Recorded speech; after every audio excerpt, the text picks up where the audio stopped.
Tabi kaming bundok dito mga idol sa Africa. GCG Mix TV.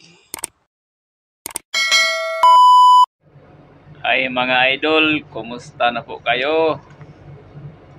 Good morning po sa inyong lahat, mga solid supporters. Bagong araw, bagong assignment po ngayon. Dito ako pinapunta sa aking amo dito sa forklift. Dahil may pinagpalipat na mga materialis, pinag-arrange doon sa kabila. Yan. Dito ako ngayon sa Ugson. Dito ako pinapunta. Dahil alam niyo naman, wala pa kaming crane. Tambay muna ang crane namin dahil yung materyales hinihintay pa. Yan. Tingnan nyo muna mga idol yung nasa lay down kami, lay down ng materyales. Nasa lay down ako ngayon ng materyales.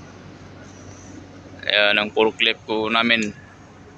Nagpapahinga rin yung forklift operator dahil tapos na yung pinag-arrange ni amo doon sa loob. Mga materyales. Sabi ng amo namin, waiting. Pag may gagawin, tatawagin kami. Ayan mga idol, pahinga yung local operator. Dito pala kami ngayon sa daw ng lahat ng materyales andito mga idol. Yan. Mga idol. Tabi kaming bundok dito mga idol sa Africa. Ito pala ang Mostaganem province.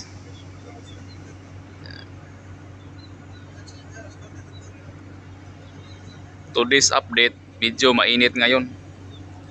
Mainit pa kasi hindi pa lumalakas ang ulan nung nakaraang linggo. Paunti-unti pa yung ulan. Sabi nila uulan pa daw ng yelo bago mag-umpisa na yung lamig. October 2nd week. Taglamig na. Ang hirap pa naman pag taglamig mga idol. Sobrang lamig talaga. Hanggang pa yon. Mag-umpisa yung lamig dito hanggang Abril.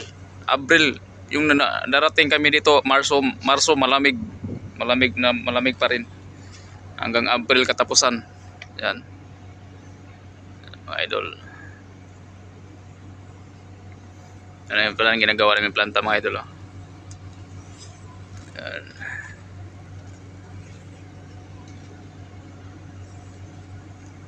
Yung crane namin yung nasa unahan, yan wala pang ginagawa. Yan dyan kami na-assign. Yung crawler crane. Yung mga kasamahan ko nandun sa lay down to. Doon kami nagmagawa. Ngayon pinapunta ko dito sa Ugson. Yan, hanggang dito na lang muna mga idol. Salamat sa support nyo, mga solid supporters. Salamat sa panonood. Paki-like po na lang po ang video mga idol. Bye bye and God bless.